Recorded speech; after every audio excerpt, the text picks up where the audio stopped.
And now, here to induct Jim Cuddy and Greg Keelor into the Canadian Songwriters Hall of Fame, legendary broadcaster and all-around great Canadian, Ron MacLean.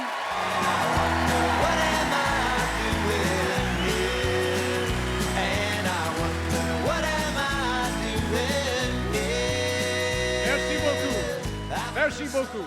Marie, vous êtes en forme. And the band.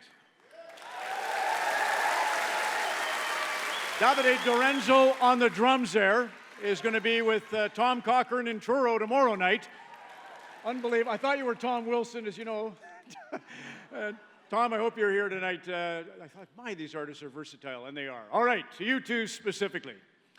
Walter Susskind was the genius, the director, the technical director and conductor of the Toronto Symphony Orchestra.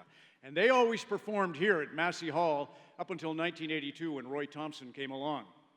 And as fate would have it, on a September Sunday afternoon, Walter's Promenade Orchestra, he called it, had just finished the first half of a performance of Tchaikovsky.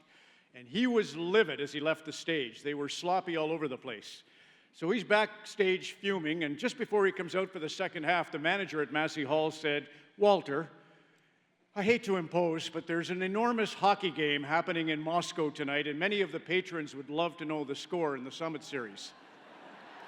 And he said, "Well, what's the score?" And it was not pretty. So Walter came on stage for the second half, and he said, "Some of you may be interested to know what we just did to Tchaikovsky, the Russians are doing to us in Moscow tonight."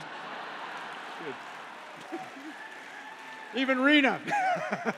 Me and my hockey stories, Rena, sorry. You say, what the hell does that have to do with Jim and Greg? Let me explain.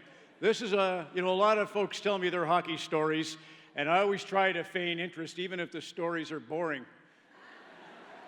Like Jim's. No, he's too handsome, he's too talented.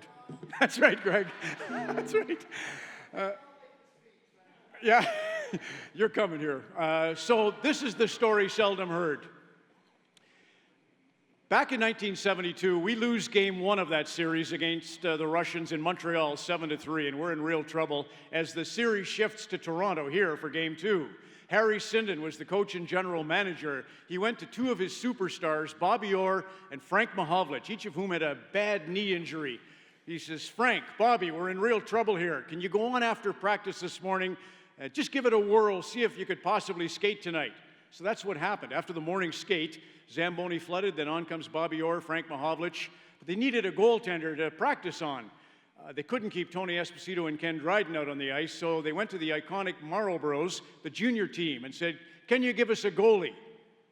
And that goalie, yes, Greg Keelor. Now, I mean, you cannot write that stuff, except for you can write that stuff. That's the amazing thing about you two, and your words are not a memory to be tucked away. They just keep coming back to all of us. The goal of your lives has been woven into the story of our lives. And for me in particular, in my career, I wrote a memoir, and I won't show my book. I was going to show you my book, and Jim says, "You're not going to show your book here. You're not here for that." After we'd had 6 bottles of his wine downstairs. Anyway, the dedication at the start of my book, as Mari said earlier, it was for Carrie, my life's partner. I want all the world to know your love's all I need, and if we are lost together. That's how the book opens. When my mom died at the Olympic Games in Beijing, I was doing day number 13 when my mother, Lila, succumbed to pancreatic cancer.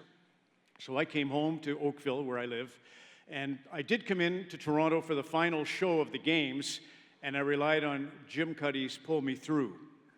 That was the song that got me through that final telecast of the Olympic Games. When we were in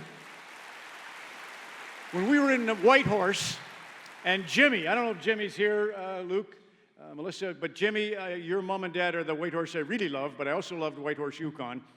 When we were there for Hockey Day in Canada, Diamond Mine by Greg was the song we opened the show.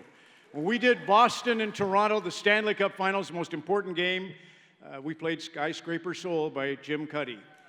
And one of my favorites in terms of strangely sublime, Tara Sloan, I think, is in the audience tonight. Rogers Hometown Hockey was doing our New Year's show in Milton, and we opened with Mascara Tears. Right. And it seemed like an interesting choice. It couldn't have been more beautiful. So, you know, T.S. Eliot said, you two, the music lasts as long as it lasts because of you. And you are the music as long as the music lasts. And it'll last. It will go on forever, just like that sound emanating from the Soviet Union. On September the 28th, 1972, we heard, there's a shot. Henderson took a wild stab at it and fell. There's another shot right in front of the net. They score! Henderson has scored for Canada! Foster. Now that was September the 28th, and this just happens to be September the 28th. There is a huge difference between a bad score and a good score. And that's what we honor at the Canadian Songwriters. It's an honor to bring up a goalie, a fine goaltender, a defenseman, an excellent defender who wears number 7 for Paul Coffey. Come on up, you two. I wouldn't say you're a miracle on ice, but I would say when the two of you get onto this stage, which is your stage, it's a lyrical miracle. Greg Keelor, Jim Cuddy.